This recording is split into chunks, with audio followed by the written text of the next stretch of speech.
Eclesiastes, capítulo de número 11, versículo de número 8, está escrito assim: porém, se o homem viver muitos anos e em todos eles se alegrar, também se deve lembrar dos dias das trevas, porque hão de ser muitos. Tudo quanto sucede é vaidade. Alegra-te, jovem, na tua mocidade, e recreie-se o teu coração nos dias da tua mocidade, e anda pelos caminhos do teu coração, e pela vista dos teus olhos. Sabe, porém, que por todas estas coisas te trará Deus a juízo. Afasta, pois, a ira do teu coração e remove da tua carne o mal, porque a adolescência e a juventude são vaidade. Lembra-te também do teu Criador nos dias da tua mocidade, antes que venham os maus dias e cheguem os anos dos quais venham a dizer: não tenho neles contentamento. Amém, meus irmãos? Vamos orar. Levante a tua Bíblia, a tua mão aos céus. Peça para que Deus, o Senhor, fale mais ao nosso coração. Eterno Deus, amantíssimo e poderoso Pai, Senhor, Criador dos céus, na terra, no profundo do fogo, Laprassimo Pitande, que o fogo nos candarábia, e Otawa como fogo entre as terras, entre os mantos, meu Deus, nós te louvamos, nós te glorificamos, meu Pai, exaltamos, ó Deus, o teu nome, e agradecemos, meu Pai, pelos feitos, pelas obras. Orianda Labassuri canta Labaia, continua, meu Deus, a falar com a tua igreja, com os ouvintes nesta hora, meu Pai. Alcança, Deus, cada coração, venha tirar os empecilhos, as barreiras, venha nos abençoar e observe, meu forinário, pois o Senhor é o Deus de toda a terra. Permita, Senhor, com que a tua palavra ela entre ao profundo da nossa alma e que ela venha produzir o resultado pela qual ela é enviada pelo teu Espírito Santo. Fala conosco, meu Deus, em nome do Senhor Jesus, para a glória de Deus, nosso Pai. Amém, Jesus. Amém. Assentai-vos, igreja de Deus, desocupem vossas mãos. Uma salva de palmas para Jesus. Graças a Deus. Glória a Jesus. Meus irmãos, peço por favor toda a atenção, toda a reverência à palavra de Deus. Eu tenho certeza que Jesus, o Senhor, Ele tem uma mensagem para nós nessa noite. Eu espero que os irmãos tenham entendido, que essa palavra, os versículos que nós lemos. Deus abençoe vocês. Está bem explicativo, assim, só fazer um comentário acerca, não falar nenhuma novidade, mas quero lembrar os meus irmãos. Certa feita eu contei aqui já esse testemunho, mas para embasar aquilo que nós vamos falar, quero lembrar os irmãos um testemunho do missionário que ele estava fazendo a missão ali que vizinho na Argentina, e em uma certa ocasião ele pregando a palavra de Deus, fazendo a obra em Buenos Aires, e o Espírito de Deus o instruiu que ele fosse num determinado lugar, numa determinada rua ali, numa determinada casa na capital. E ele foi então e chegou naquela casa onde o Espírito Santo de Deus havia revelado, e ali então ele bateu palma, tocou a campainha, enfim, e sai de lá, de dentro daquela casa, já uma senhora bem idosa, bem avançada em idade, ali bem enferma, né, com a muleta, cajado, enfim, segurando alguma coisa. E ela vai receber aquele profeta, aquele homem de Deus no seu portão. E ela então, quando ela recebe, o Espírito de Deus começa a usar a vida daquele homem, não é história, é fato. Começa a usar a vida daquele homem e dizer àquela mulher: olha, assim diz o Senhor para ti. E o Senhor começa a dizer: eu te escolhi desde o ventre da tua mãe para uma grande obra nessa terra.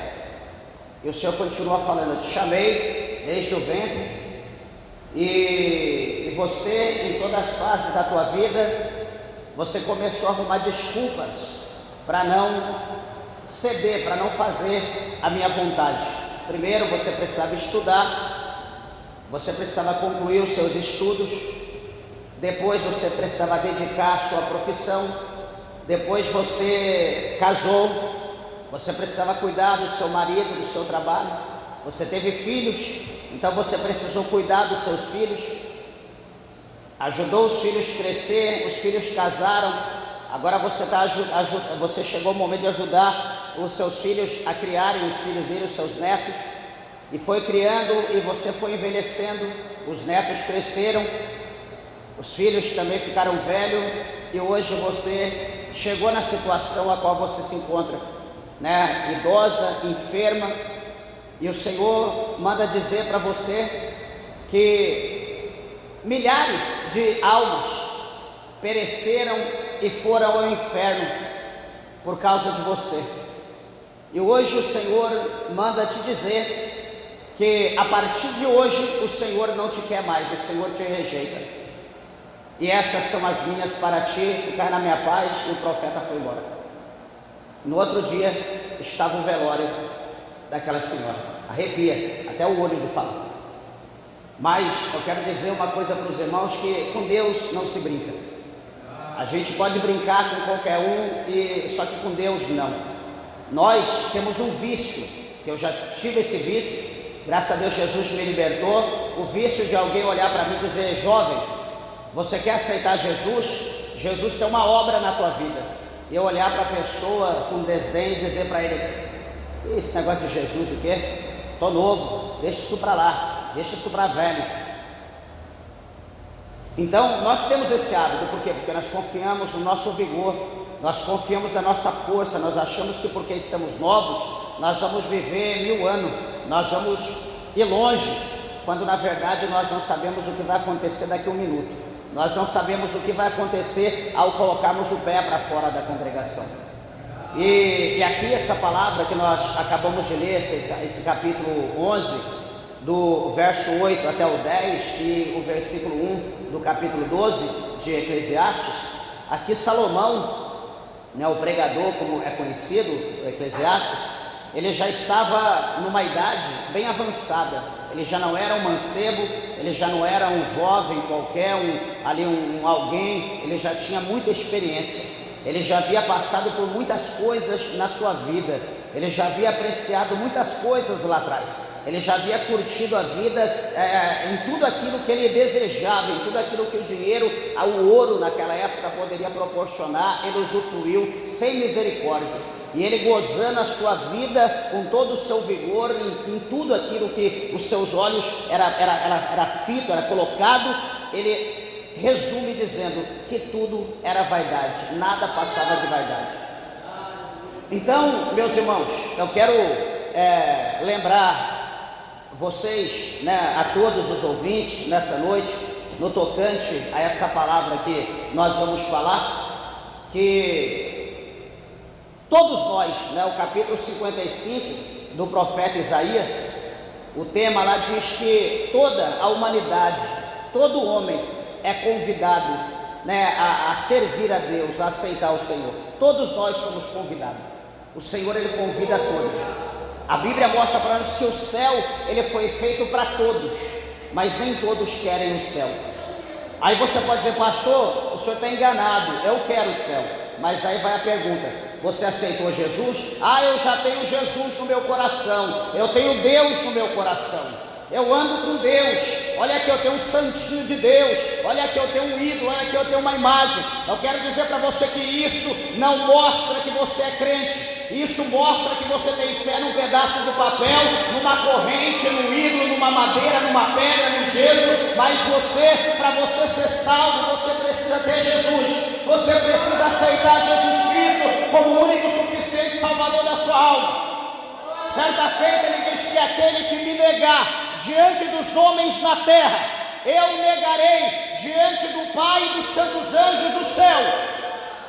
Mas ele diz, aquele que me confessar diante dos homens na terra, eu também o confessarei diante do meu Pai e diante dos santos anjos do céu. Lama sobe a candarábia, suribicanda labracheia. Eu sempre gosto de falar isso para a pessoa que diz, eu já tenho Deus no meu coração, vai ser hipócrita no inferno. A Bíblia diz que quem é de Deus, ouve a voz de Deus e anda com Deus e faz a vontade de Deus. Agora eu sou de Deus, tenho Deus no meu coração, estou aí igual pandeiro na mão de Satanás, recebendo pancada de todo lado. Sou de Deus, tem Deus no meu coração. Está aí na rua, igual uma chaminé, com a chupeta do cão na boca, fumando, jogando fumaça igual. Você é de Deus? De que Deus que você é? Está aí bebendo, caindo, travando para um lado e para o outro da rua, precisa alguém segurar, depois vem para a igreja numa ressaca do inferno. Eu sou de Deus, eu tenho Deus no meu coração. Meus irmãos, não brinque com Deus não. O negócio com Deus é sério. Deus não é o que você pensa não. Deus não é esse negocinho que está na tua mente. Meu Deus é assim, Ele me entende, meu Deus me conhece, o teu Deus. Mas o Deus da Bíblia, o Criador dos céus e da terra, não é isso que está na tua mente não. Não é isso que está no teu coração não. Deus não é esse tipo de coisa não. E quem dera Ele tivesse na tua vida da maneira que você está vivendo. Quem dera Ele tivesse, você não estaria vivendo como você está vivendo se Ele tivesse em ti. Por que eu estou dizendo isso? Olha o versículo 8 que diz: porém, se o homem viver muitos anos, e em todos eles, em todos esses anos, ele se alegrar, ele só tiver alegria, ele não tiver nenhum momento de tristeza, ele não tiver nenhum tipo de problema, ele precisa ter uma coisa. A Bíblia aqui nos leva a uma reflexão. Ele precisa ter algo na sua mente, que vai chegar um dia, ele precisa se lembrar dos dias de trevas, está dizendo o versículo 8. Ele precisa se lembrar dos dias de treva, porque haverá de ser muitos. Então, a minha vida está sendo boa, eu estou próspero, eu estou abençoado, as coisas estão indo de vento a polpa, para mim tudo dá certo, eu não tenho dificuldade, eu não passo prova, é só vitória, eu não preciso de Deus porque eu já estou abençoado.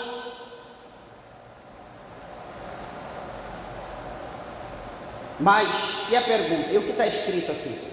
Está tudo bem? Tá.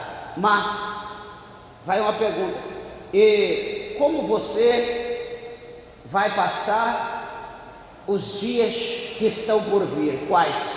Os dias de trevas. Como você vai passar ele? De que maneira? Como você vai passar por ele? Eu quero deixar algo frisado para os irmãos, que o apóstolo Paulo, ele deixou registrado para nós, que o crente em Jesus, ele não morre, ele passa da morte para a vida. Então, quando nós passamos dessa vida, além do túmulo, após o túmulo, nós não vamos para a morte, nós vamos para a vida. Por quê? Porque nós vamos estar com aquele que ele disse que ele é a vida. Aquele que está escrito lá em 14:6 de João. O que está escrito lá? Ele diz assim: eu sou o caminho, a verdade e a vida. Ninguém vai a Deus se não for por mim, diz o Senhor Jesus. Então nós vamos passar da morte para a vida. Nós vamos estar com aquele que é a vida, aquele que nos deu a vida. Nós teremos vida e vida em abundância. Não só em abundância, mas nós teremos vida eterna, porque nós estaremos com ele para toda a eternidade, para todo sempre. Amém. Então nós temos que ter essa certeza. Por quê? Porque o dia mau vai chegar para todo mundo. Ontem, alguns dias atrás, meu cabelo vinha aqui, ó. Abria para cá, para lá. Fui para o exército com o cabelo amarrado, paletó, gravata e cabelo amarrado com Maria Chiquinha. Minha foto da reservista está assim, muito cabelo. Olha hoje, está brilhando. Passou o meu tempo do cabelo grande. Eu era novo, hoje eu já estou para lá do meio. Daqui a pouco eu estou igual o maracujá, velho, se Jesus não me levar antes. E eu vou me opor a isso? Não, eu tenho que aceitar isso, porque é o que tem para mim, é o que eu vou viver, se Deus permitir. Só que eu tenho que ter em mente que vivi a minha infância, adolescência, vivi a minha mocidade, estou vivendo o meu tempo de homem, de casado, de marido, de esposo, de crente, só que eu vou viver o meu momento de idoso. E tenho que ter em mente que eu vou passar dessa vida, que eu não sou eterno, que pode ser a qualquer momento. Eu vivo cada dia da minha vida como fosse o último. Eu não estou preocupado amanhã, o mês que vem, não. Se Jesus vier, o Senhor, eu estou aqui, estou pronto, estou preparado, minha mala está aqui. Nós temos que viver assim, mas para isso nós temos que ter a certeza da nossa salvação. Nós precisamos viver com Cristo e para Cristo. Nós não temos que viver para as pessoas ou por alguém. Não, eu vou viver por alguém. Se alguém me deixar, eu vou morrer. Se alguém me deixar, eu vou me matar. Ou eu vou matar alguém. Não, nós temos que viver única, exclusivamente para Cristo. Nós temos que viver para Ele. Lembrando, meus irmãos, que esse dia aqui, como ele está falando, esse dia de treva, ele vai chegar. Esse dia de trevas quer dizer, o que significa o dia de treva? O dia da morte, o dia da escuridão, o dia que se apagará a luz. Ó, a luz apagou, não se abrirá mais, nós não veremos mais nada. A luz vai ser apagada, vai chegar esse dia para todo mundo. E aí a gente pergunta, e como que vai ser esse dia? Alguém pode pensar, pastor, eu aprendi, me ensinaram que morreu, acabou. Meus irmãos, que bom que fosse assim. Se nós morrêssemos, ponto final, the end, acabou. Que bom que fosse assim. Se fosse isso, Deus não teria enviado Jesus Cristo, meus irmãos. Se fosse dessa maneira, se morreu, acabou, Jesus Cristo não precisava ter vindo ao mundo. Jesus Cristo não precisaria ser a ponte que nos livraria do inferno, que não nos deixaria ir para o inferno, a ponte que nos leva para o céu. Se morresse, acabou, final, não precisava mais. Se morreu, acabou, aquilo que está escrito em Lucas, no capítulo 15, não iria acontecer. Lucas 16, não iria acontecer a situação do rico e de Lázaro, aonde morre Lázaro, o mendigo, é levado para o seio de Abraão, morre Lázaro, e Lázaro vai para o Sheol, vai para o Hades, vai para o inferno, vai para o lugar de tormento.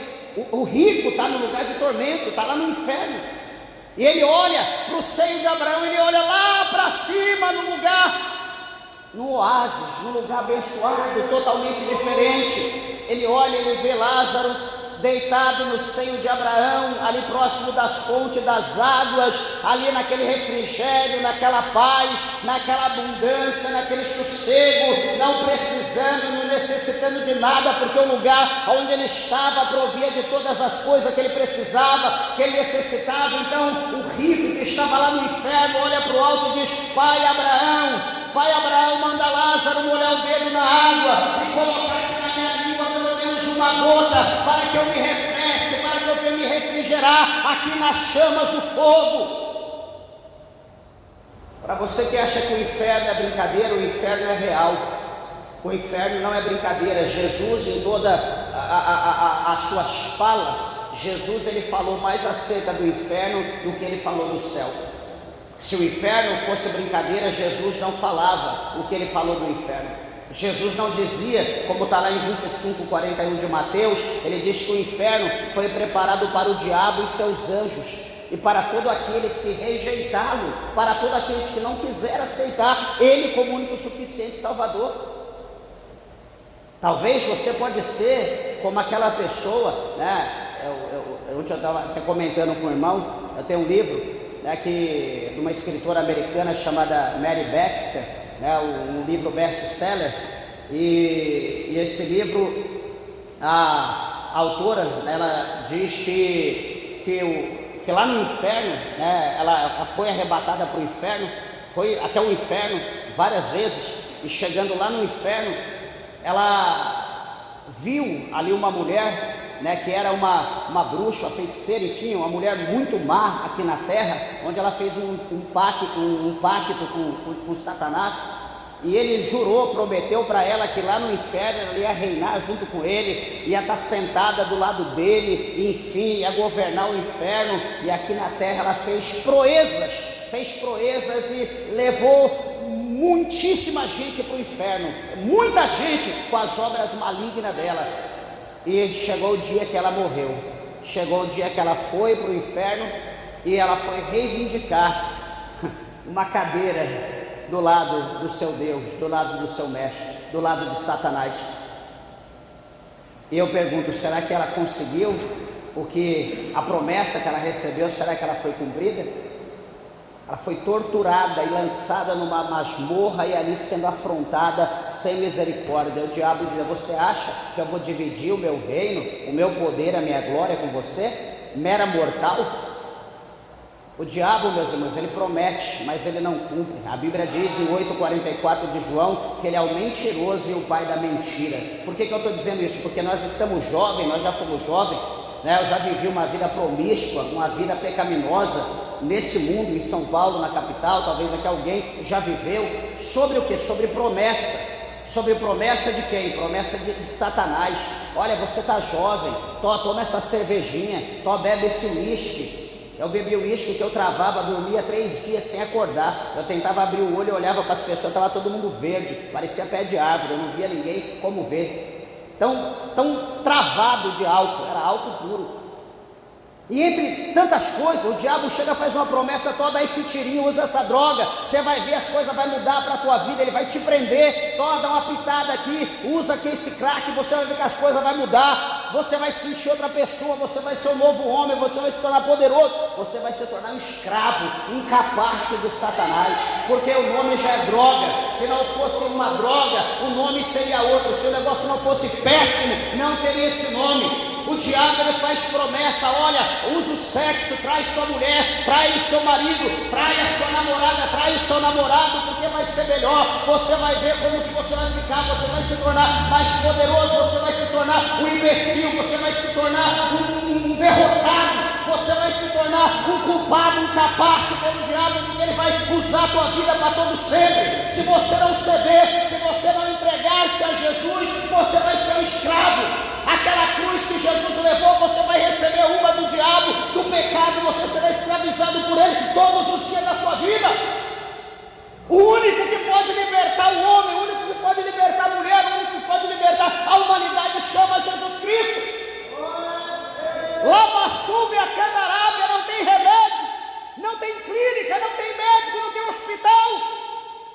O único que pode fazer alguma coisa por nós chama-se Jesus. Se você não aguenta mais, o diabo diz para você: tira a tua vida, não tem mais jeito. Ele não vai falar para você ir para a igreja, ele não vai dizer para você: vai para o culto, porque chegando lá tem um homem lá de branco que ele vai te libertar. Ele não vai dizer isso para você, ele vai falar que não tem jeito. Por quê? Porque ele quer a tua alma, ele quer destruir você, ele quer acabar com você, ele quer te ceifar. E eu estou dizendo o quê? Que a mocidade, os dias da mocidade vai passar, os dias da juventude vai passar, o dia do teu vigor vai passar, vai chegar o dia do cansaço, vai chegar o dia da fadiga, vai chegar o dia do desespero, vai chegar o dia da impotência, que você não vai conseguir caminhar sozinho, vai chegar o dia que você vai precisar de alguém para estar do teu lado, para te locomover. Vai chegar o dia que você vai precisar de alguém te levar em algum lugar. E se for esse dia, o dia que você lembrar das promessas de Deus, e se nesse dia você lembrar, puxa vida, Deus falou que tinha uma obra na minha vida, Deus falou que tinha algo para fazer na minha vida, e nesse dia agora, do jeito que você estiver, o que você poderá fazer para Cristo? Qual é o teu vigor? Qual é a tua força? Qual é a tua condição? Qual é a tua capacidade? Qual é a tua memória, o teu conhecimento para você ser útil para Deus? Qual será? É como a Bíblia fala lá em Lucas, para aquele homem, né? O Senhor Jesus fala daquele homem que tinha aquele celeiro, e ele plantou uma grande plantação, e a colheita que ele ia colher em abundância era muito, de maneira que ele derrubou o galpão e fez outros maiores, muito grandes. Então ele colheu, encheu, estufou aquilo de uma maneira que ficou repleto, e ali ele olha para tudo aquilo, e ele diz: então, alma, come, folga, descansa em paz, porque tu tens, alma, o que tu tens é para muito tempo, é para muitos dias. Ele achando que ele ia viver muito e que aquilo ele ia ter em abundância, não lembrou de ninguém, ele lembrou só dele. Mas aí o Senhor Jesus disse assim: olha, se nessa noite te disseres assim, louco, o que tu tens e para quem será? Se o Senhor tomar a alma dele, o que ele tem? O que ele fez e para quem vai ser aquilo? Você já pensou isso? Eu tenho, eu preciso, eu tenho que fazer, eu tenho que comprar, eu tenho que conquistar, eu tenho que negociar. A pergunta é: quem te garante que você vai colher o que você está plantando? Ou que você colheu? Quem garante que você vai comer daquilo que você colheu? Uma coisa nós temos que ter em mente, que o apóstolo São Paulo, ele escreveu dizendo que tudo que os pais fazem na terra, tudo que eles produzem, não são para eles, são para os filhos. Então a primeira coisa que você tem que ter em mente é isso, que tudo que você está fazendo não é para você, é para os teus filhos. É assim que a Bíblia diz. Segunda coisa nós temos que ter em mente, e para Deus, o que nós estamos fazendo? Qual é o legado que nós vamos deixar para aqueles que ficarem depois que nós partirmos? Qual é o ensinamento que nós vamos deixar? Qual é os mandamentos? Qual é a obra que nós vamos deixar para outros dar continuidade? O versículo de número 9 aqui, o Senhor fala aqui pela palavra, dizendo assim: alegra-te, jovem,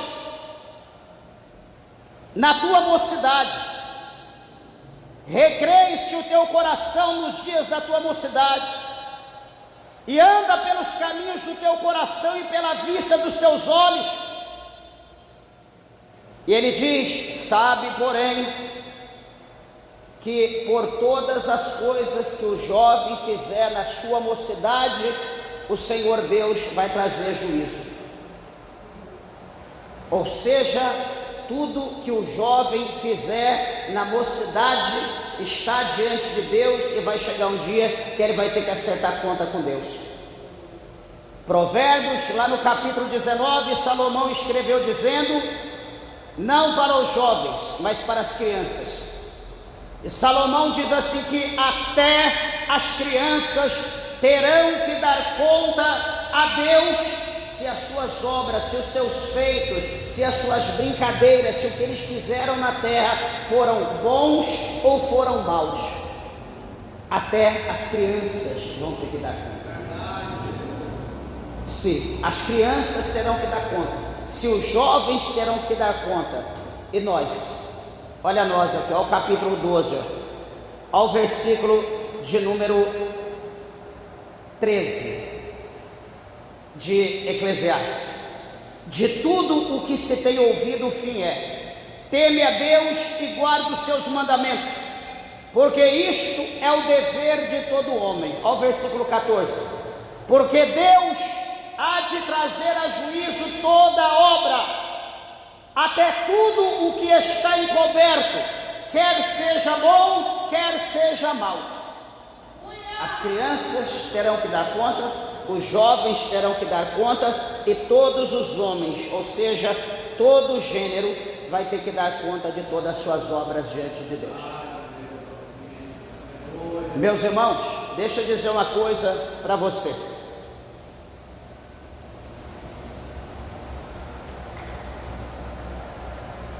Não sei se é por causa da evidência da nossa carne, do poder da carne.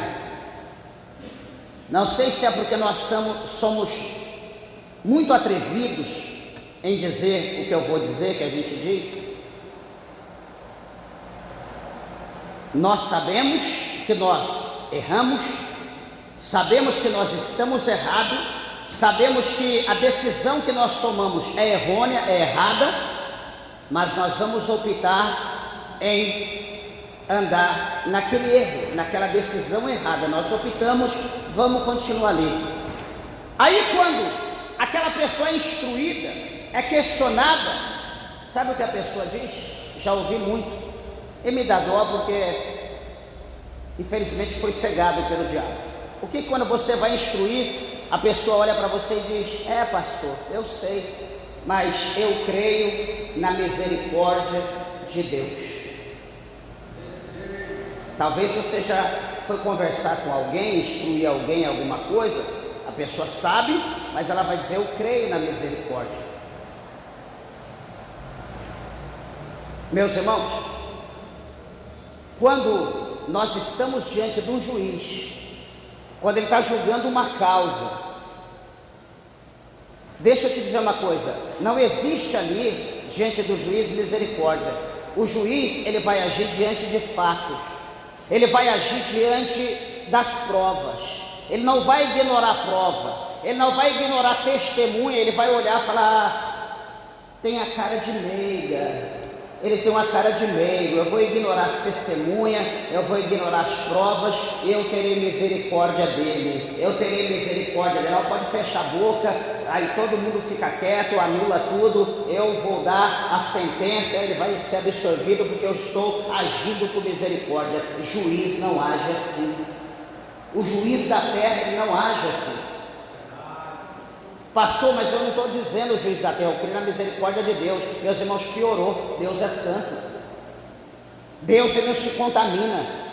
Um dia Josafá, o rei Josafá, quando ele estava separando os homens, escolhendo os homens, os sacerdotes, os juízes, enfim, todo o povo ali para cuidar das coisas de Deus, Josafá, ele disse para eles bem assim, falou: olha, cuidado com as obras, cuidado com aquilo que vocês vão fazer, naquilo que tange a obra de Deus.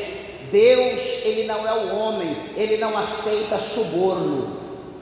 O juiz da terra, o desembargador, enfim, eles aceitam suborno, dependendo da quantidade, eles aceitam.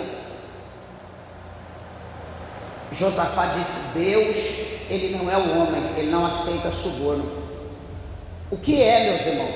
Nós, quem somos nós, mortais, vermes, como a Bíblia diz, diante do tribunal do Todo-Poderoso? O que nós teremos diante do trono para negociar com Deus? Algo que Deus tem grande desejo, que está em nosso poder, e que nós vamos dizer: Deus, tem misericórdia, senão eu não te dou. O que é que nós teremos de tão poderoso assim, que Deus vai ficar obcecado? Tá bom, vou ter misericórdia, me dá então. O que nós temos para apresentar a Deus, meus irmãos? Nem o nosso glória a Deus nós não estamos dando mais para Deus, nem o nosso aleluia nós estamos dando para Deus, nem o nosso culto, nós estamos como irracionais. O apóstolo Paulo fala em Romanos para nós entrar na casa de Deus, para nós oferecer os nossos membros, para nós não oferecer como sacrifício vivo. O salmista fala para nos oferecer o nosso lado como um sacrifício diante de Deus, o sacrifício do louvor, da adoração. Nem isso nós estamos dando para Deus, nem a nossa oferta, nem o nosso dízimo, que nós somos abençoados em dar, nós não queremos. Se nós dermos, nós vamos ser abençoados. Nós não queremos cumprir, nós estamos querendo cumprir com isso. O que nós temos para dar para Deus, meus irmãos, para negociar com Ele, que naquele dia Deus vai ter misericórdia? Tira isso da tua cabeça, pelo amor de Deus. Não deixa Satanás te enganar. Abre os teus olhos, se humilhe, abandona o pecado, pede misericórdia para Deus, viva a novidade de vida. Por mais que você sofra, mas viva uma vida íntegra com Deus. Viva uma vida íntegra, uma vida santa com o Senhor.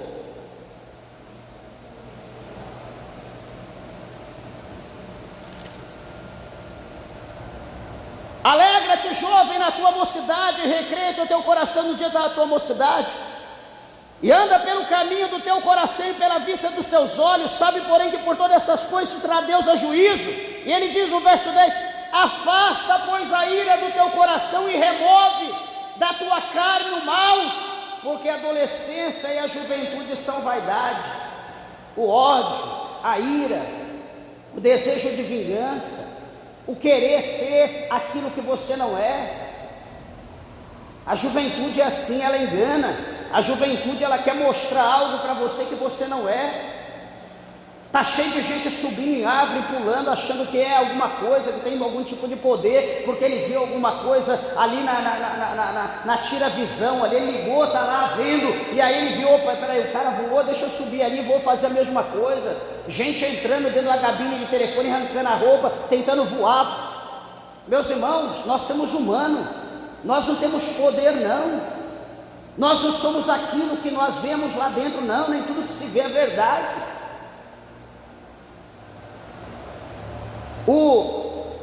Esse versículo 1 do capítulo 12 é interessante, que Salomão aqui ele vai mostrar, ele vai dizer para nós: lembra, para nós hoje, você que chegou na idade, você que está numa idade mais avançada, que está no meio, você que ainda pode fazer alguma coisa, você que ainda pode andar com teus pés, você que ainda consegue raciocinar bem, você que ainda sabe escolher o que é bom, o que é errado, você que sabe ver as coisas, você que tem autonomia, você que tem poder na tua casa, na tua família.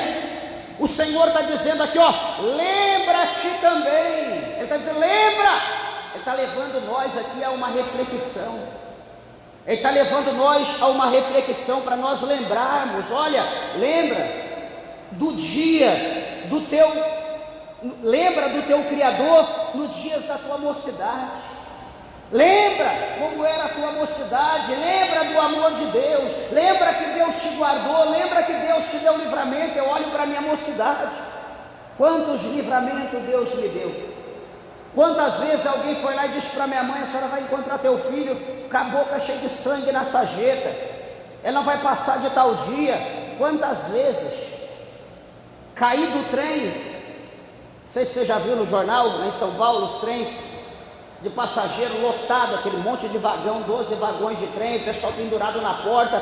Eu andava em cima do trem surfando, ia trabalhar e aproveitava para fazer essa loucura, e caí 2 vezes do trem, entre um vagão e outro, escorreguei, caí de cima, embaixo, caí deitado, e o vagão passou, aquela coisa, eu lá no chão, não tive um arranhão. Outra vez caí na plataforma, o trem saindo, eu fui tentar, alguém me deu a cotovelada, eu caí entre a plataforma e o trem lá embaixo, e o trem foi embora, e todo mundo veio, olhou, morreu, eu estava lá deitado olhando para cima. Hoje, eu na presença de Deus, será que eu vou esquecer desses benefícios que Deus fez para mim?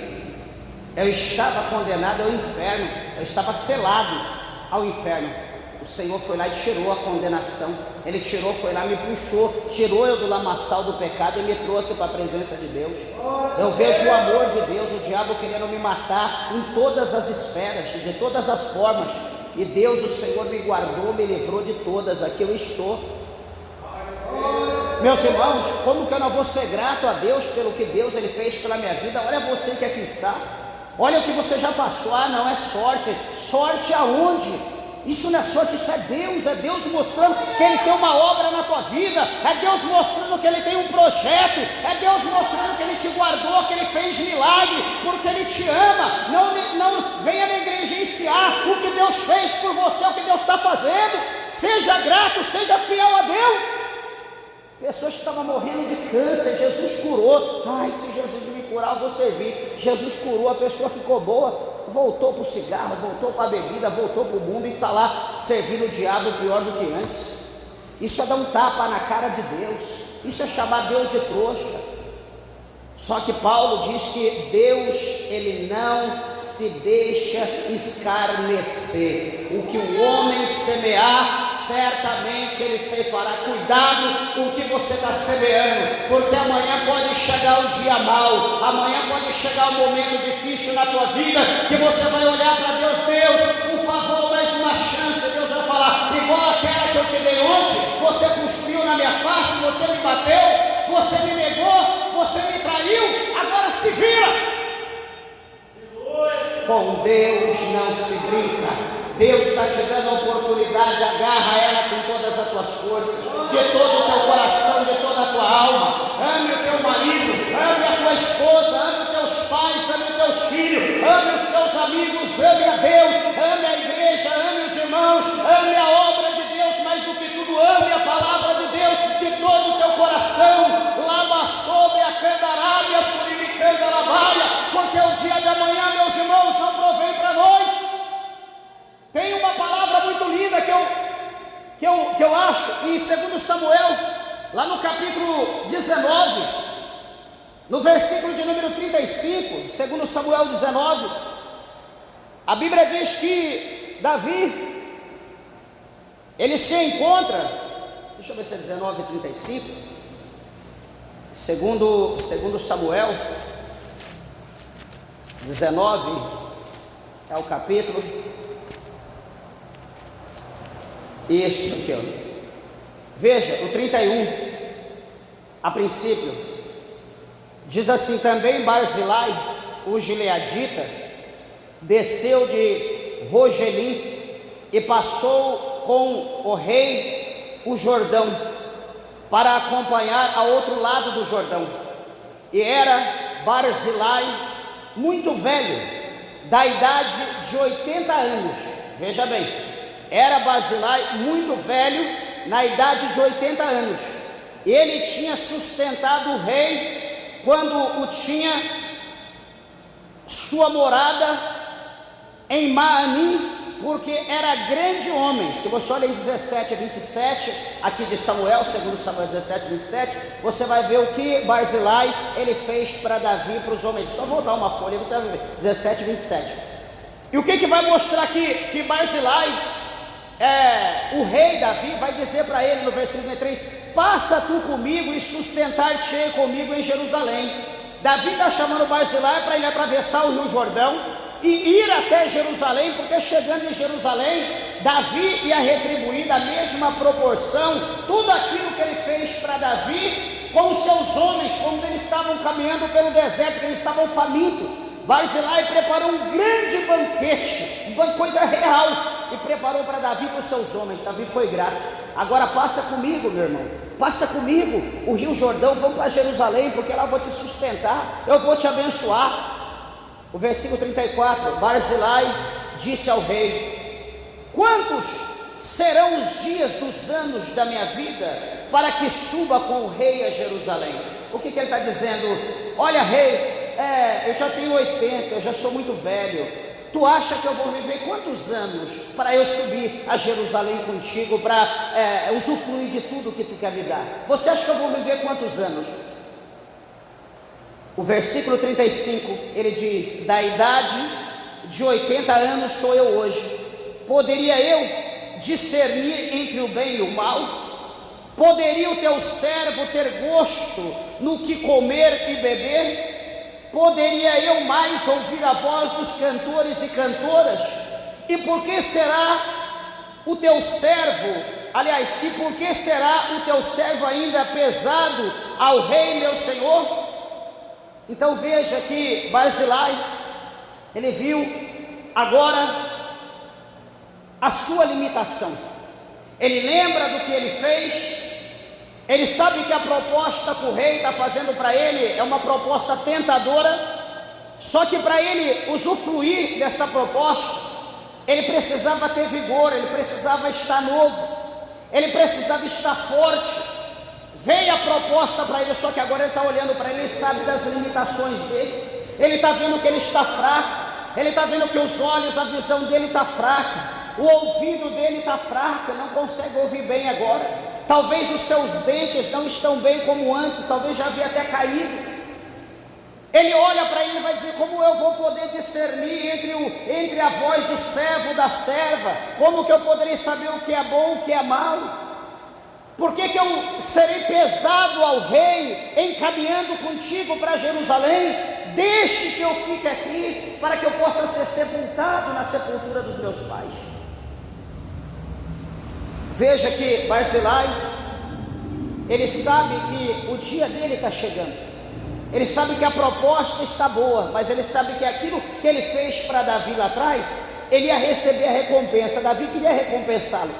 Ele ia receber a recompensa por Davi na mesma proporção ou maior, porque agora Davi é rei. Só que ele deixou a proporção, ele deixou a bênção que Davi ia dar para ele, porque ele não ia conseguir tomar posse, ele não ia conseguir abraçar aquilo. Ele disse: não, deixa, eu vou ficar por aqui, porque eu quero ser sepultado, eu já vou ser sepultado na sepultura dos meus pais, e então assim, o meu Deus, Ele me recompensará por todas as minhas obras. Meus irmãos, às vezes nós queremos lutar tanto pelas coisas da terra, e nós sabemos que nós somos limitados. Para que querer tanto, meus irmãos, se nós não podemos? Porque a gente querer 5, 10 carros, se às vezes nem garagem em casa a gente tem, ou cabe um só. Por que querer, vamos supor, lá tanto dinheiro na conta que a gente não tem nem opção de comprar alguma coisa? Por que às vezes querer tanto sapato, tantas vestes, se nós somos um só temos um par de pé? Amados irmãos, nós temos que saber olhar as coisas com outros olhos. A palavra do Senhor fala para nós. Eu vou encerrar. O próprio Salomão, né, eu gosto muito de observar as obras de Salomão, e ele chegou a dizer por 2 vezes em Provérbios, que há caminhos que o homem trilha, há caminhos que o homem caminha, que aos olhos dele é bom.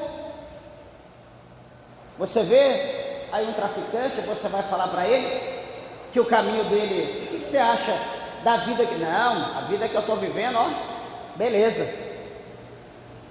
estou aqui vendendo minha droguinha, estou ganhando meu dinheiro, tenho aqui minha defesa, minha arminha e tal, estou aqui, estou curtindo, tá ótimo. Você quer saber quem é Jesus, o quê? Tá bom o caminho. Você pergunta ali para o cachaceiro: ô amigão,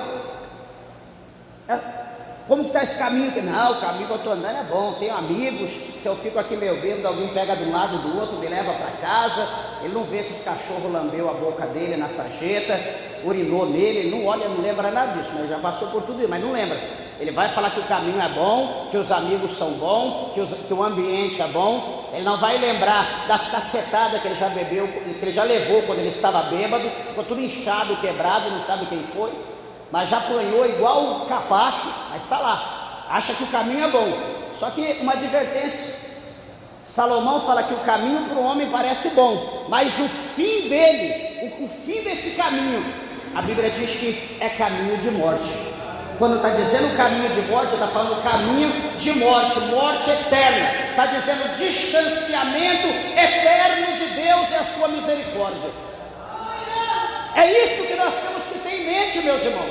Não passou dessa vida para lá, não, passou, acabou tudo, não. Aí é que vai começar as coisas, meus irmãos.